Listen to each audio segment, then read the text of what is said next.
You don't even act like a real man, my dad scoffed, waving his fork at me. You're absolutely right, I said calmly, which is why I'm done footing the bill for everyone at this table. Then I stood up and walked out, leaving my entire family behind. 28M, had been the family ATM for as long as I could remember, and that Sunday dinner was the moment everything finally snapped. The restaurant was packed, the kind of upscale steakhouse where my father insisted we meet every month for our family tradition. I sat at the head of the table, credit card already mentally prepared for another $400 bill, watching my family order like they were dining on someone else's dime. Which, of course, they were. My younger brother ordered the most expensive steak on the menu, extra sides, premium whiskey. My sister went for the lobster, naturally. Dad got his usual ribeye with all the fixings, and Mom added dessert before we'd even finished our appetizers. Meanwhile, I ordered a basic chicken dish, calculating in my head how this would affect my already strained budget. The conversation started innocently enough. Dad was going on about his latest get-rich-quick scheme, some cryptocurrency investment that required just a small loan to get started. I'd heard this pitch before, had funded 3 previous sure-thing ventures that had evaporated faster than morning dew. My brother chimed in about needing help with his car payment again, and my sister mentioned her credit card debt was getting unmanageable.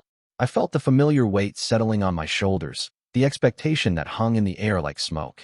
They weren't asking directly yet, but they would. They always did. That's when Dad decided to twist the knife. He looked at me with that condescending smile I'd grown to hate, and told me I needed to step up more, be more aggressive in my career. According to him, I was too soft, too accommodating. Real men, he said, took charge and made things happen. Real men didn't let opportunities slip by. I sat there, fork halfway to my mouth, listening to this lecture from a man who hadn't held a steady job in 5 years. A man whose mortgage I'd been helping with for the past 18 months. A man who had the audacity to question my manhood while I picked up every check, solved every crisis, and enabled every poor decision this family made. My brother nodded along, agreeing that I should be more ambitious, more driven. This from someone who dropped out of college twice and was currently living in my old apartment rent-free because I'd co-signed the lease and couldn't get out of it. My sister added her own commentary about how I should invest in myself more, spend money on networking and personal development. She said this while wearing the designer purse I'd bought her for Christmas and the expensive jewelry that had been my birthday gift to her. The irony was suffocating.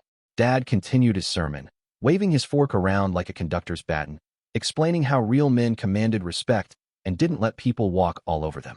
He said I was too passive, too willing to let life happen to me instead of taking control. The words hit differently this time, not because they were particularly harsh, but because of the context. Here was a man lecturing me about strength while completely dependent on my financial support. That's when he delivered the final blow. He looked me dead in the eye and told me I didn't even act like a real man, that I needed to grow a backbone and start acting like the head of the family I was supposed to be. The restaurant noise faded to a dull hum. I set my fork down carefully, wiped my mouth with the cloth napkin, and looked around the table at these people I'd been supporting for years. My family. My burden. I told him he was absolutely right, which caught everyone off guard. Dad's eyebrows shot up, clearly not expecting agreement. I continued, explaining that he was correct about me not acting like a real man. And that's exactly why I was done footing the bill for everyone at this table. The silence was immediate and complete. I stood up slowly, pulled out my wallet, and placed exactly enough cash on the table to cover my chicken dinner and my drink. Nothing more. I told them they were all adults and could figure out how to handle their own check. Then I walked toward the exit, leaving my entire family sitting there with their mouths open and a $350 bill they'd have to split among themselves. The drive home was the most peaceful 20 minutes I'd experienced in years. Update 1. The phone calls started within an hour. First my mother, crying and asking how I could embarrass the family like that. She said the restaurant manager had to get involved when they couldn't cover the full bill, and Dad had to call his brother for an emergency loan. I listened to her sob story and calmly explained that this was exactly the kind of problem-solving they needed to practice. My brother called next, furious. He accused me of being petty and vindictive, said I'd humiliated everyone for no reason. I reminded him that he was 26 years old and perfectly capable of checking his bank balance before ordering a $60 steak. He hung up on me. Sister's text messages were particularly creative, calling me everything from selfish to psychotic. She said I'd ruined family dinner forever and that Dad was having chest pains from the stress. I responded by asking if she'd called an ambulance or if she expected me to pay for that too. But the most interesting call came from Dad himself, 3 days later. His tone was different, less bombastic. He wanted to talk, he said, man to man. I agreed to meet him for coffee, curious to see what approach he'd take. Update 2. The coffee shop meeting was enlightening. Dad looked older somehow, deflated. He started with an apology, which was unprecedented. He said he hadn't realized how much pressure he'd been putting on me, how much I'd been carrying for the family. He claimed he thought I enjoyed being the provider, that it made me feel important.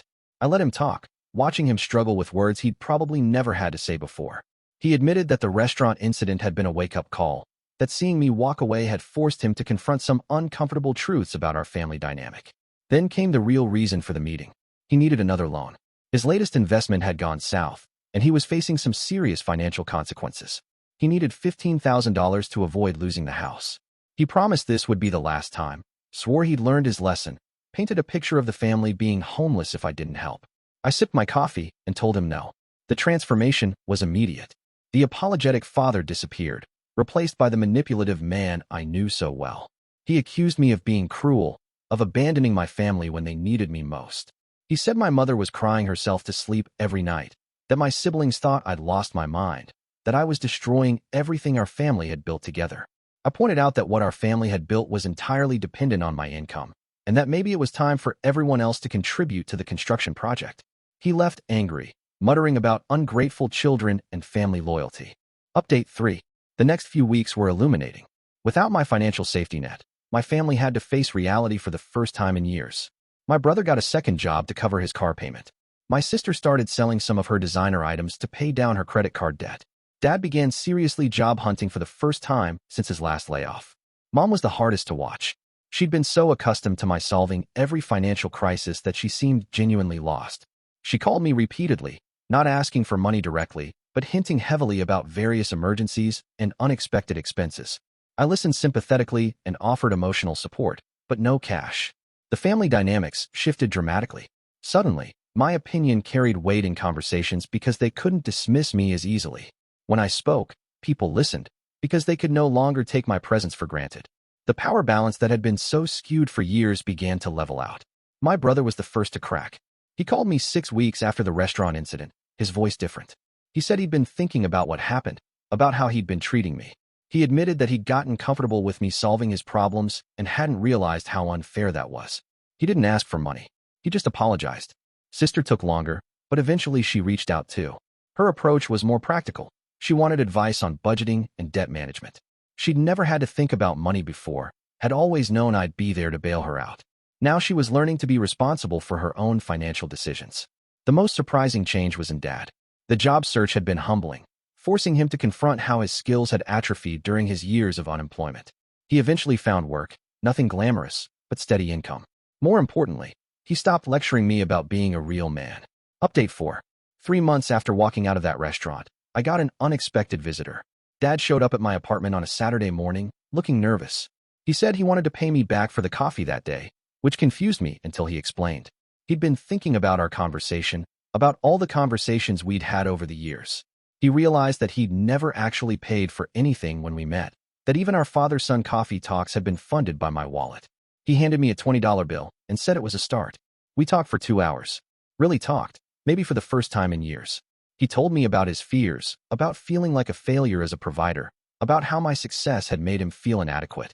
He'd been trying to maintain his position as the family patriarch while being completely dependent on his son's income, and the cognitive dissonance had made him lash out. I shared my own perspective, explaining how exhausting it had been to be everyone's solution, how resentful I'd become, how his criticism had felt like a slap in the face given our financial arrangement. I told him about the nights I'd lain awake calculating whether I could afford my own rent after covering everyone else's emergencies. He cried. My father, the man who'd lectured me about being tough and masculine, sat in my living room and cried. He said he was proud of me, not just for my financial success, but for having the strength to walk away when I needed to. He said that was the most manly thing he'd ever seen me do. Update 5. The family dinners resumed eventually, but everything was different. We split the check now, or took turns paying. The conversations were more balanced, less focused on everyone's financial needs, and more on actual relationship building. My siblings had learned to solve their own problems first before seeking help, and when they did ask for advice, it was genuine consultation rather than expectation of a bailout. Dad kept his job and started paying his own bills. He never asked me for another loan, and when he wanted to invest in something, he saved up his own money first. The chest pain sister had mentioned turned out to be anxiety attacks brought on by financial stress, which disappeared once he started taking responsibility for his own situation. My relationship with my mother improved dramatically once she stopped seeing me as the family bank. We could have conversations about things other than money troubles, and she began treating me like her son rather than her financial advisor. The most unexpected outcome was how much happier everyone became. The stress of constant financial crisis had been weighing on all of us, not just me. Once everyone started handling their own responsibilities, the family dynamic became healthier and more genuine. I learned something important that day in the restaurant. Sometimes the most loving thing you can do for people is to stop enabling their dysfunction. My family needed to learn independence, responsibility, and self-reliance, but they couldn't do that as long as I was always there to catch them when they fell. Walking away from that dinner table wasn't about revenge, though it felt satisfying at the time. It was about setting boundaries and forcing everyone, including myself, to grow up. Dad was right about one thing. I hadn't been acting like a real man. Real men don't enable destructive behavior, even when it comes from people they love. The best part is that now, when we have family dinners, the conversations are about our lives, our dreams, our actual relationships with each other. Nobody's calculating who's going to pay the check or planning their next financial request. We're just a family, enjoying each other's company, each of us carrying our own weight. And Dad never again questioned whether I act like a real man.